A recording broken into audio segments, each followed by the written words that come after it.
이 이야기는 한 주 전 세움학당 마지막 강의 때 제가 한번 말씀드린 적이 있습니다. 요즘 방송가에서 핫한 30호 가수로 알려져 있는 이승윤 씨의 찐팬이라는 분이 쓴 이런 글을 읽어본 적이 있습니다. 자신을 절에 열심히 다니는 불도라고 밝혔습니다. 어느 날 이 35 가수의 노래를 들었는데 그 노래에 반해서 팬이 되었다고 합니다. 그것도 팬 중에 팬이라 할 수 있는 찐팬이 되었다는 겁니다. 그런 어느 날 이 불도는 인터넷을 통해서 무명 가수 30호 이름이 이승윤이라는 사실을 알게 됐습니다. 그래서 이승윤이라는 그 이름과 관련된 사실들을 인터넷을 통해서 검색하고 찾아보다가 이승윤의 아버지가 이재철 목사님이라는 사실을 알게 됐습니다. 자신은 절에 다니고 기독교는 아주 싫어하는데 이승윤의 아버지 그 이름 때문에 이재철 목사님의 설교를 한편 듣게 되었다고 합니다. 그런데 그 말씀을 들어보니까 자신이 비난하고 손가락질 하던 그런 목사님이 아니더라는 거예요. 그래서 인터넷을 검색해서 이재철 목사님의 설교를 또 한편 듣다가 어느 날부터는 매일 본문을 묵상했는데 본문을 묵상하지 않고 이재철 목사님 설교를 한 편, 두 편 묵상하는 이상한 일이 벌어졌다는 겁니다. 이 불도와 이재철 목사님은 접촉점이 전혀 없습니다. 그런데 목사님이 예수님이 그리스도 되심을 믿고서 하나님 나라 백성으로 살아왔는데 어느 순간에 목사님의 삶이, 목사님의 스토리가 하나님의 스토리가 되었습니다. 목사님의 스토리가 하나님의 스토리가 되니까 파워풀한 능력이 나타나서 정말 뜻밖에도 불도라는 이 35 가수의 찐팬이 매일 설교 말씀을 한 편, 두 편씩 묵상하는 이런 일이 벌어지게 됐습니다. 이승윤의 찐팬인 이 불도에게 앞으로 어떤 일이 일어날지 저는 알지 못합니다. 하지만 저는 믿습니다. 하나님께서 35 가수를 통해서 이 불도와 예수님의 만남이 일어나게 해 주셨습니다. 그래서 그때가 언제인지 알 수 없지만은 언젠가 저는 믿고 확신하기에 이 불도는 죽게 돌아와 구원받은 그리스도인이 될 수 있을 겁니다. 어떻게 이 사실을 확신하는가? 이미 하나님께서 이 불도에게 주의 말씀을 통해서 감동을 그것도 반복해서 아주 자주 주시고 느끼게 하고 계시기 때문입니다. 오늘 본문은 밀레도에서 바울과 에베소 교회 장로들이 마지막으로 만나고 헤어지는 일을 기록하고 있는 내용입니다. 사도행전 20장 16, 17절 말씀을 제가 읽습니다. 바울이 아시아에서 지체하지 않기 위하여 에베소를 지나 배 타고 가기로 작정하였으니 이는 될 수 있는 대로 오순절 안에 예루살렘에 이르르고 급히 감 이르라. 바울이 밀레도에서 사람을 에베소로 보내어 교회 장로들을 청하니, 바울이 청함으로 에베소 장로들이 바울에게 왔습니다. 밀레도에서 함께 얘기를 나누는데 오늘 본문을 포함한 35절까지 말씀은 바울이 에베소 교회 장로들을 불러놓고 이 밀레도에서 행한 에베소 교우들을 향한 고별 메시지가 기록되었다고 할 수 있습니다. 이 메시지를 바울이 마지막 메시지를 생각한 것은 자신이 이제 예루살렘으로 올라가면 다시는 에베소 교우들을 볼 수 없다라고 생각이 되었기 때문입니다.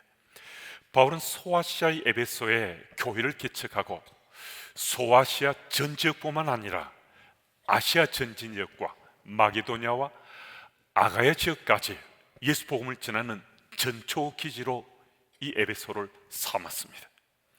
그런 꿈을 꾸고 있던 바울이었지만은 이제 자신이 그 일을 직접 감당할 수 없게 되자 에베소 교회 장로들을 불러서 이제 이 전초 기지를 중심으로 예수 복음의 증인으로 사역을 감당하도록 또 권면하고 세워주고 부탁하고 있었습니다. 그래서 그들이 함께 이 길을 달려갈 길을 달려가자고 말하고 있습니다. 물론 사역 현장은 다릅니다. 이제 바울은 예루살렘으로 올라가서 그리고 로마로 가려고 꿈꾸고 있습니다. 그리고 에베소 장로들은 에베소 교회를 중심으로 소아시아 전역뿐만 아니라 아시아와 마게도냐, 아가야 지역까지 커버하면서 복음의 증인으로 그들도 함께 그 사역하게 될 것입니다. 무슨 말씀인가?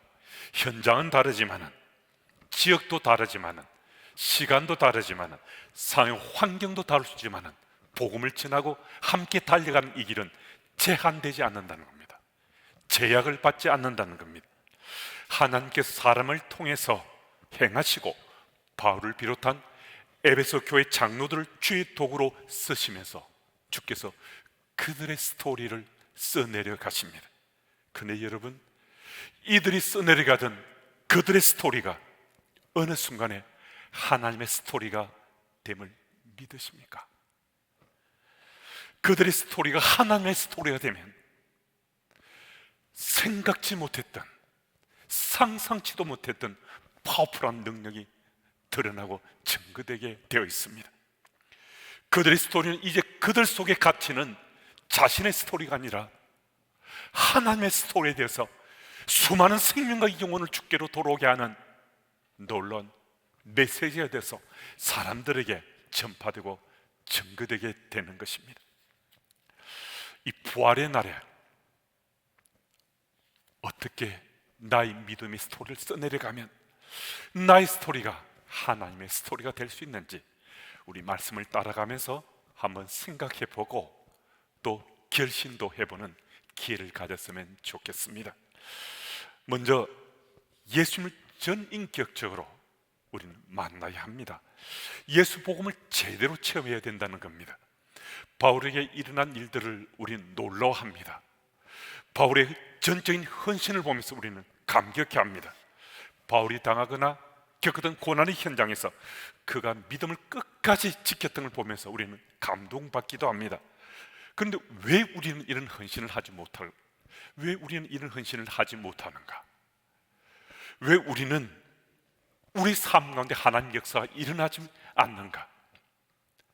그리고 우리는 고난을 견뎌내지 못하는가? 여러분, 그 이유는 아주 분명합니다. 나 분명히 예수 믿는 사람으로 살아가지만은 나의 믿음의 자리에, 믿음의 삶의 그 자리에 예수님과 전인격적으로 만난 이 존재 체험이 내게 흔적으로 새겨져 있지 않는 거예요. 분명히 나 예수 믿는 사람인데도 예수님과 나의 깊은 이 만남의 체험이, 존재 체험이 없다 보니까 내 믿음의 자리에서 우리가 바울처럼 살지 못하는 겁니다. 바울과 우리 차이가 정말 별것 아닌 거예요. 바울과 우리가 만난 예수님이 그럼 다르신가? 그럼 그렇지 않잖아요. 바울이 만난 예수님과 우리가 만난 예수님은 동일하신 하나님의 아들이시오 그리스도셨습니다. 그럼에도 우리 차이는 다름 아닌 예수님과 내가 전인격적으로 만남을 가진 그 존재 체험이 내 삶 속에서 지금 역동하고 있는가, 그거 믿고 살고 있는가, 이 차이거든요. 어떻게 여러분은 예수를 만나셨습니까? 예수를 만났을 때 내 마음밭에 나 예수님을 인격적으로 만났다 하는 그 존재 체험이 있습니까?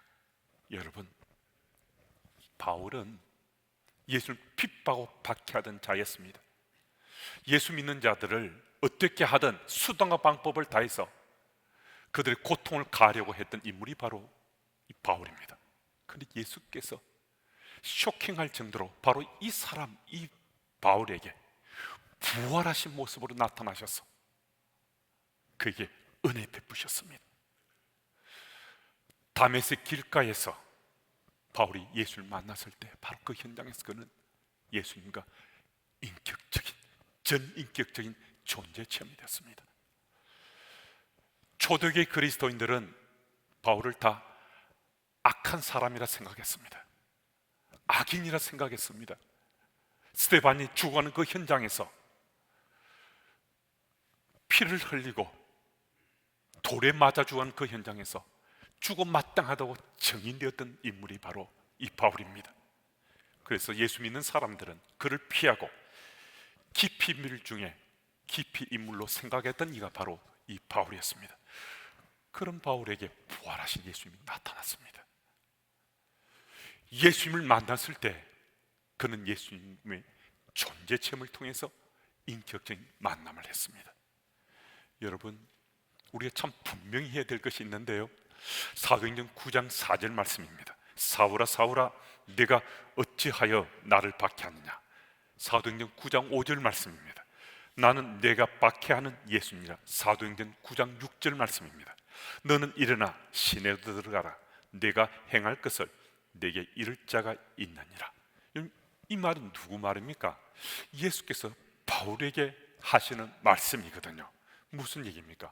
바울이 말씀을 통해서 예수를 만났다는 겁니다. 우리가 예수를 만난 우리 스토리가 다양할 수 있습니다. 찬양 가운데 예수를 만날 수도 있습니다. 기도 가운데 예수를 만날 수도 있습니다. 다른 특별한 임재 체험을 통해서 예수님을 만날 수도 있고, 환상 가운데 예수를 만나는 그런 경험을 하는 이도 있을 수 있습니다. 그것들도 우리들의 참 은혜가 되는 거지만, 내가 오늘 세상 속의 그리스도인으로 나의 믿음의 스토리를 내가 써내려갈 수 있는 그 길은 말씀을 통해서 내가 예수를 만날 때 그 현장에서 우리 인격적인 존재 체험이 되고 나의 믿음의 스토리를 써내려갈 수 있습니다. 여러분, 이 구절의 이 내용은 우리에게 참 중요한 것 분명히 말씀해 주시잖아요. 예수님과 인격적인 만남은 말씀을 통해서 이루어진다. 말씀을 통해서 예수를 만난 인격적인 체험이 없으면요, 이 시대처럼 까칠하고 거친 이 세상 속의 그리스도인 우리는 살아내지 못합니다. 말씀이 내 속에서 역동하고 말씀을 통해서 예수님이 나의 그리스도를 믿어지는 그 믿음이 있을 때 우리는 일상 속에 주와 인격적인 존재 체험하면서 믿음의 삶을 충실히 살아갈 수 있습니다. 여러분, 말씀을 통한 예수님과의 그 인격적 만남을 통해서 우리들은 오늘도 나의 믿음의 스토리를 써내려갈 수 있습니다. 22절 말씀은 우리 한번 같이 읽어보겠습니다. 22절요. 보라, 이제 나는 성령에 매여 예루살렘으로 가는데 거기서 무슨 일을 당하는지 알지 못하노라. 아멘. 주의 도구로 쓰임받는 나의 스토리를 써내려가기 위해서는 반드시 성령에 매여야 한다는 겁니다. 바울은 예수님을 인격적으로 만나는 그 순간부터 주의 사랑에 붙잡힌 바 되었습니다. 주의 사랑에 붙잡히게 된 그의 인생은 오늘 본문을 통해서 성령께서 각 성에서 결박과 환난이 기다리고 있다고 그게 알려주셨다라고 말하고 있습니다.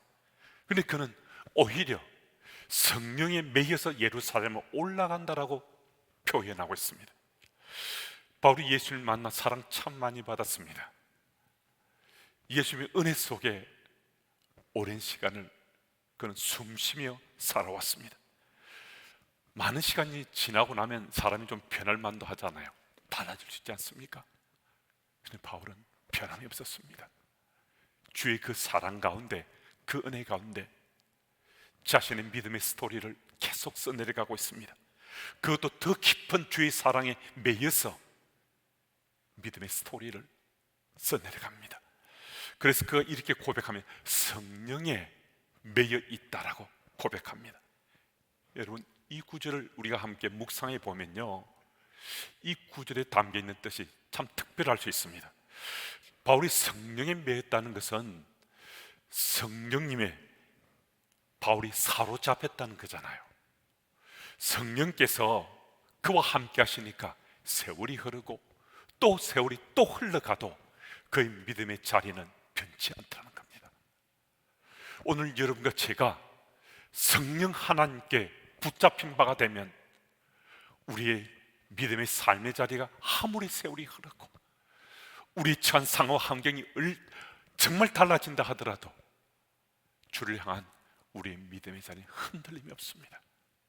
여전히 우리는 죽게 쓰임받는 나의 스토리를 써내려갈 수 있습니다. 그래서 바울은 지금 다메섹으로 내려가 예수 믿는 자들을 붙잡아 오려 했었는데 그 자신은 오히려 성령께 붙잡힌 바 되었다라고 사도행전 9장 말씀을 통해서 아주 분명히 밝혀 주었습니다. 정말 은혜 중에 은혜였던 거죠. 여러분, 예수 믿는 자들을 핍박하고 박해하던 그가, 그들 붙잡아서 예루살렘을 끌고 가려던 그가 성령에 붙잡힌 바 돼서 성령이 매였다고 고백하는 것은 특별한 하나님의 은혜입니다. 우리들도 예수님을 사랑한다고 고백하며 지금까지 살아왔습니다. 우리도 적지 않은 때 성령에 매여서 살아왔습니다. 그런데 어느 날 보니까 분명히 나는 예수 믿는 사람은 틀림없는데 예수님보다 세상을 더 사랑하고 돈을 더 사랑하고 교회는 출석하고 있지만 교회 뜰만 밟고 있는 명목상의 그리스도인으로 살고 있다는 겁니다. 여러분, 만약에 정말 만약에 지금 내가 그렇게 살고 있다면요, 우리 그렇게 살아서는 안 됩니다. 그리스도인은 그렇게 사는 것 아닙니다. 그리스도인 삶은 오늘도 십자가의 그 사랑과 은혜를 내 삶 속에서 되새김질 하며 살아야 되는데 세월이 아무리 흐르더라도 성령의 그 역동하신 민감하면요, 우리는 오늘도 주의 사랑에 매여서 믿는 자로 살아갈 수 있습니다. 여러분, 오늘도 성령에 매여서 주의 사랑에 매여 살아간 우리 삶은 나의 믿음의 스토리를 써내려가고 있는 겁니다. 그 현장에 함께 서는 여러분과 제가 다 되어야만 하겠습니다. 그리고 또 주의 도구로 쓰임받는 내가 나의 스토리를 써내가길 원한다면 정말 필요한 것은 사명 플러스 은혜입니다. 우리 24절 말씀도 우리 한번 같이 읽습니다. 우리 함께요.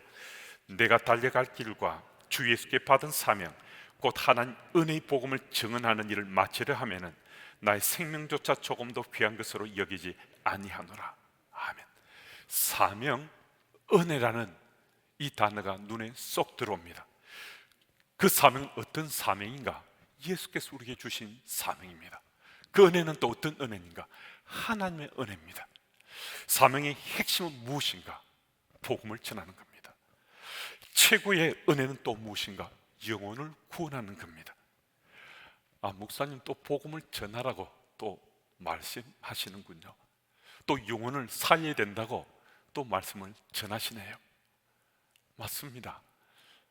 강단에 서서 제가 10번만이 아니라 100번만이라 1000번이라도 저는 예수 복음을 우리가 증거해서 사람을 살려야 된다고, 영혼을 구원해야 된다고 저는 선포하고 또 증거해야 됩니다. 그리스도인 살아간 우리들에게 영혼을 구하고 복음을 전하는 이보다 더 중요한 것이 어디 있겠습니까? 제가 복음을 전하는 것이 사명이요 영혼을 구원하는 것이 은혜의 핵심이다 라는 이 말씀을 한 번씩 증거할 때 부담이 되어서 부담을 넘어서 좀 불편하다 이런 느낌이 드시는 분이 혹 계실 수 있는데요, 그러더라도 저는 이 강단에서 예수 복음을 전해야 된다고, 영혼을 구원하는 그 길에 우리 나서야 된다고 이 말씀을 전해야 됩니다. 만약에 제가 그 말씀을 멈춘다면요, 그 순간 저는 목사가 아닙니다. 목사로서 직무를 유기하는 겁니다. 여러분, 어찌 저만 그렇겠습니까? 여러분도 지금 이런 말씀 하시지 않습니까? 복음을 전해야 된다고, 생명을 구원해야 된다고. 예수께서 우리가 어떤 일을 하면 가장 좋아하시겠습니까? 기뻐하시겠습니까? 여러분, 제가 예수 복음의 증인으로 서서 오늘도 영혼을 구하고 생명을 살리려 할 때 정말 주께서 기뻐하시고 즐거워하시지 않겠습니까? 저는 어떤 상황 속에서도 이 사명 저 흔들림 없습니다. 제가 이 은혜 받은 것 이거 잊지 않습니다. 주께서 저를 부르셨습니다. 콜링하셨습니다. 그건 소명 주신 겁니다. 소명 받은 자에게 주께서 반드시 또 주신 게 있습니다. 사명입니다. 사명은 맡은 일입니다. 콜링 받아서 소명 가진 자는 주께서 그에게 사명을 주시서 맡은 일을 감당케 하십니다. 그래서 저는 이 일을 포기할 수 없습니다. 언젠가 제 어머님과 통화하는 중에 제 어머님이 전화로 제게 들려준 얘기입니다. 그날 통화 중에 제 어머님은 참 재미있는 얘기를 들었다며 한번 들어봐라 하고 전화를 통해서 제게 말씀해 주셨는데요, 그때 제 어머님이 들려준 이 이야기는 아마 지금 여러분들 중에서도 적잖은 분들이 알고 계신 얘기일 수 있습니다. 야야 애비야, 이 얘기 한번 들어봐라. 재미있는 얘기 해줄 텐데, 어느 날 천국에서 큰 잔치가 벌어졌다는 거야. 예수님이 어떤 목사님 천국에 입성했다고 큰 잔치를 베푸셨다는데, 그 얘기를 듣고 장로님 한 분이 좀 기분이 상하셨다는 거야. 삐지셨다는 거지. 그래서 그 장로님이 자신이 천국에 입성했을 때는 그래 잘 왔다, 그렇게 한마디 말씀만 하셨는데, 어떻게 목사가 천국에 입성했다고 천국 잔치를 베풀어 줄 수 있냐며 자기 마음속으로 사귀는 그게 잘 안 되었대. 그래서 목사님을, 그 장로님이 예수님을 찾아가서 따지기를 하고 예수님을 찾아갔대. 예수님, 이러셔도 되는 겁니까? 제가 천국 왔을 때는 그래 잘 왔다, 딱 한마디만 말씀해 주셨는데, 아니 목사가 천국에 들어왔다고 잔치를 베풀으시다니 어떻게 이런 일이 있을 수 있습니까? 그 장로님의 얘기를 들으신 예수님이 빙긋이 웃으시면서 이런 말씀을 덧붙였습니다. 얘야, 너무 기분 나빠하지 마라. 천국의 장로들은 무지 많지 않니? 그런데 천국의 목사는 희귀종이야. 희귀종이 천국에 들어와서 그래서 내가 천국 잔치를 배설한 거야. 그 얘기를 들었던 장로님이 정말 행복해하면서 돌아가셨다는 겁니다. 제모님이 이 이야기를 해주시면서 애비야, 항상 하나님을 두려워하며 하나님 앞에 바르고 정직하게 목회해야 돼 라는 말씀을 제게 아주 분명하게 말씀하셨습니다. 사실 그 이야기는 그 당시에 저는 알고 있었거든요. 제가 잘 아는 얘기를 해주셨지만 모르는 척하고 제가 제 어머님 이야기를 다 들었습니다.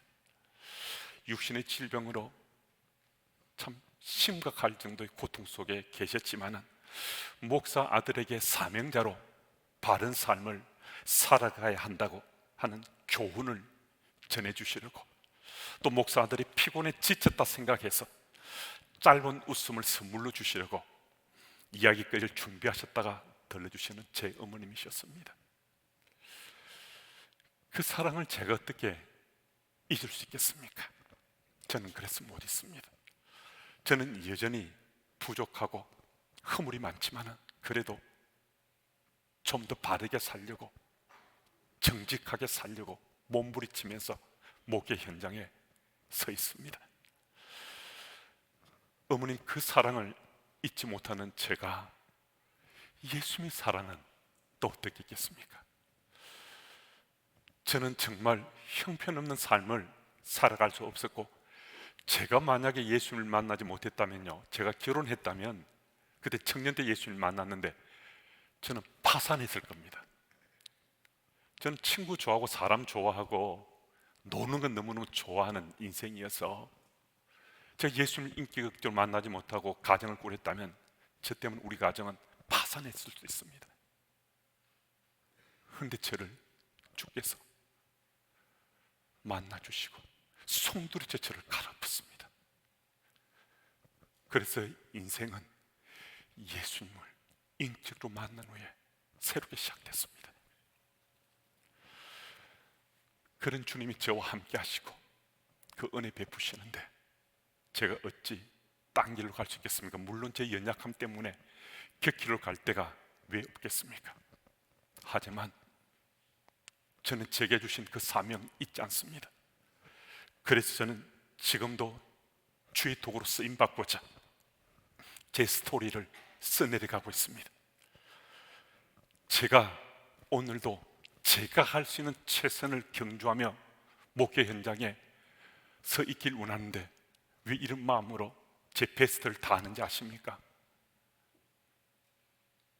저는 지금 제가 주를 향한 제 믿음의 스토리를 써내려가면요, 언젠가 제 스토리가 하나님의 스토리가 될 수 있다고 믿기 때문입니다. 제 스토리가 하나님의 스토리가 되면 파워풀한 능력이 나타나서 하나님의 스토리로 많은 사람들이 죽게 돌아오고 바른 그리스도인 삶을 살아가고 세상 속의 그리스도인으로 제 몫을 감당하는 그런 인생들이 더 많아지리라. 그 믿음으로 저는 제 믿음의 스토리를 써내려가고 있습니다. 여러분, 어찌 저만 그렇겠습니까? 이 자리에 함께 하신 여러분들도 여러분의 믿음의 스토리를 써내려가고 있습니다. 그 스토리가 어느 날 하나님의 스토리가 될 수 있습니다. 그 스토리가 하나님의 스토리가 되면 여러분의 그 믿음의 삶이 사람을 살리고 생명을 구하는 그 사명의 열매가 맺혀지게 되는 겁니다. 주께서 죽음을 깨뜨리시고 부활하신 바로 이날, 주를 향한 우리 스토리를, 나의 스토리를 써내려가시는 여러분들이 다 되시기를 축복합니다. 하나님 아버지, 부활의 날에 예배자로 주께 나오게 하시니 참 감사합니다. 예수께서 죽음을 깨뜨리시고 부활하셨다는 그 믿음으로 나의 스토리를 써내려가게 하시니 감사합니다. 언젠가 나의 스토리가 하나님의 스토리가 되어 파워풀한 능력으로 세상 속의 그 빛을 발할 그날을 기대하며 세상 속의 그리스도인으로 담대하고 당당하게 살아가길 원합니다. 지금도 살아서 역사하시며 우리 인생길에 주를 향한 나의 스토리를 써내려가게 하시는 예수님의 이름으로 기도드립니다.